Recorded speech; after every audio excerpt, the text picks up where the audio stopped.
MashaAllah, you have a family of da'if. What would be the criteria you would look for while selecting a life partner for your son Farik, considering he's also a da'i?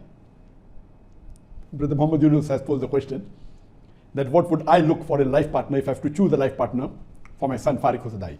Number one, the choice will depend on my son, not on me. Because my son would be leading a life with his wife. He should select the right one. But naturally, I being a father can give guidelines because of experience. If I was to guide my son, and you're already aware of the criteria, and we discussed this many times, Alhamdulillah, we're on the same wavelength. And the reason is because of my wife. Whatever my son today is, and my daughters, maximum credit, you could say 80% or more, goes to my wife. And I pose this question very often, that when is the latest you would like to plan for the future of your son? So some people say, I would like to plan maybe when my son goes in university or my daughter goes in university. Some people say when she would go to college. Some would say in school. Some would say, I would plan for my children when they enter nursery. But the Islamic method is, and the Islamic criteria is, that the latest you plan, not the earliest. Latest is when you select a life partner. When you select a life partner, then you're planning how would you want your children. So I wanted my children to become da'is. That's the reason I selected a da'iyah. I wanted them to be religious. That's the reason I selected a religious girl. And today, most of the people think that my children are da'is and alhamdulillah, ahead in the field of da'wah and Islam, alhamdulillah, is because of me. If percentage-wise I have to give marks, I would say 80% is due to my wife. Alhamdulillah. My guidelines is there, my support is there, everything is there, but the credit goes to my wife. Now coming to the question, what are the criteria that I would see or look for in a life partner for my son Farik who's a da'i?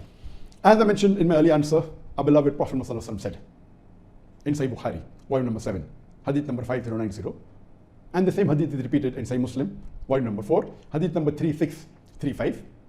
Abu Hurairah, may Allah be pleased with him, said that Prophet Muhammad, peace be upon him, said that women are chosen for 4 things in marriage. When you marry a woman, you look for 4 things: wealth, lineage, nobility, beauty, and religion. Choose her for her religion. So the Prophet said, though people look for 4 things in a life partner while choosing a woman for marriage: wealth, lineage, beauty, and religion. Choose her for her religion. The best is religion.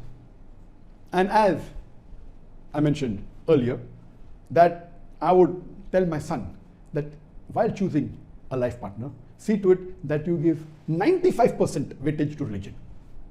The other 3 are time bound, mainly for worldly things. Religion, deen, is for the akhirah and for this world. And Allah subhanahu wa ta'ala says in the Quran that if you seek for this world, Allah will give you this world, but not the akhirah. If you seek for akhirah, Allah will give you akhirah and this world.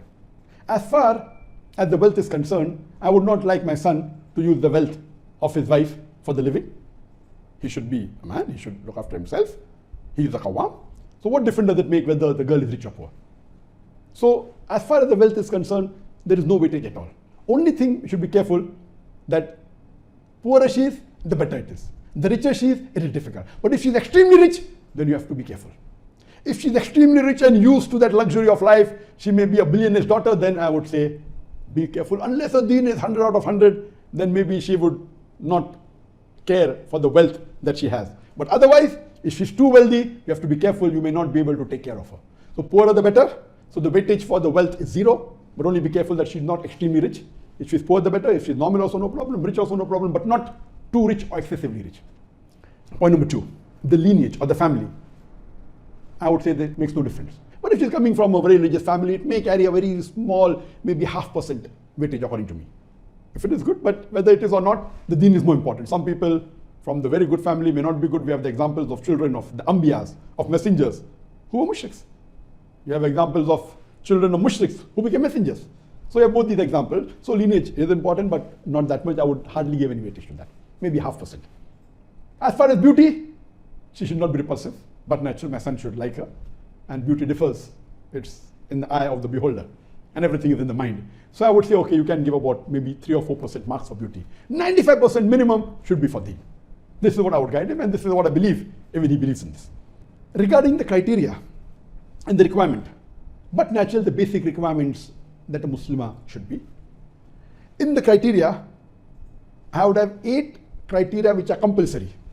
Number 1, she should be a practicing Muslimah following Islam as per the glorious Quran and the Sahih Hadith. And she should do all the fara'is. I repeat, the first criteria and the most important is she should be a practicing Muslimah who follows Islam as per the teachings of the glorious Quran and the Sahih Hadith, and she should do all the fara'id. All the fara'id means all. She should have tawheed, she should have taqwa, she should pray 5 times a day, she should give zakat if she has to give, she should fast in the month of Ramadan, if she has to do hajj, she should do it. Hijab and all these can speak for hours together. Number 2, she should abstain from all the haram activities. All the major sins, all the minor sins, as much as possible, but natural. If it's 1 or 2 minor sins, no human being can say that he does not sin at all. But abstain from all the major sins, abstain from all the sins if possible, almost all. Number 3, she should be virtuous and do as much as mustahab, as much as sunnah of the beloved Prophet Muhammad. Third is a virtuous girl who follows as much as sunnah of the Prophet, does as much as mustahab, what is recommended in the Quran and Sahih Hadith. That is, her taqwa level should be high, believe in tawheed.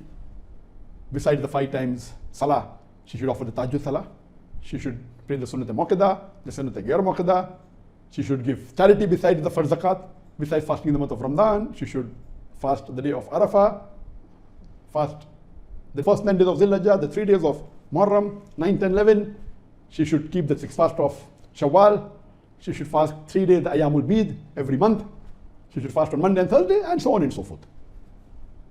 As much as of the mustahab as possible. As much as virtuous as possible. And this you can speak for us together on the third point alone. The fourth point is, she should have the passion for dawah and spreading the message of Islam amongst the Muslims and non-Muslims. Passion for dawah and spreading the Islamic teachings. Fourth point. Fifth point, she should encourage and support her husband, that is my son, for doing dawah completely. That means she should support in all the dawah activities of my son. She should completely support and encourage and help him in all his dawah activities. Number 6, she should be willing to lead a simple life, which is non-luxurious. Inshallah, my son's life is quite comfortable, but if required for the sake of Islam, she should be able to sacrifice all comforts.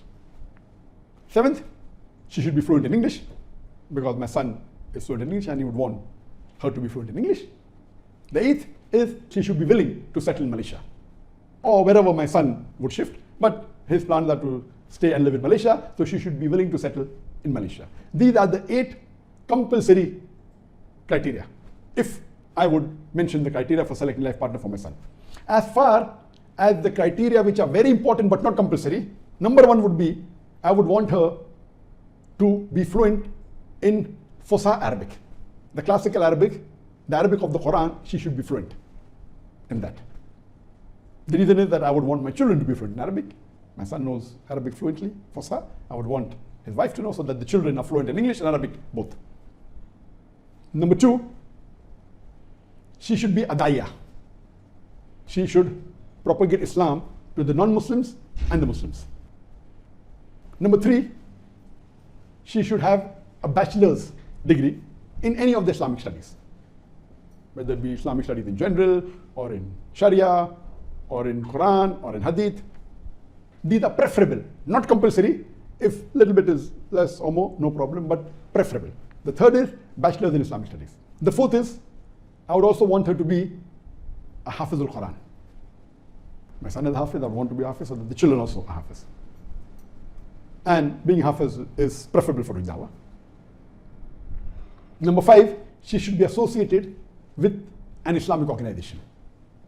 And number 6, that she should have watched many of the English-speaking dais, so that she knows what is dawah and what is the surrounding atmosphere. So these are the 6 additional points which are not compulsory but preferable. If one is missing or a little bit less, doesn't matter, but there are 8 compulsory points, and there are 6 highly recommended preferable points that I would look for in a life partner for my son. These are the main criteria. The addition, of course, is there, that there are many additional points. For example, the culture should match, and the other things are there. You can't expect a Chinese to live with an African. Can, if the first 8 criteria are 95 and above in marks, and if the additional 0.6 are very good, then the other things can be compromised. The culture differs between the people. So these things are which are secondary and tertiary. But the first compulsory points I've mentioned 8, then the 6 points, and then other points are later on. So this was in brief what I would look for in a life partner for my son Farid. Hope that answers the question.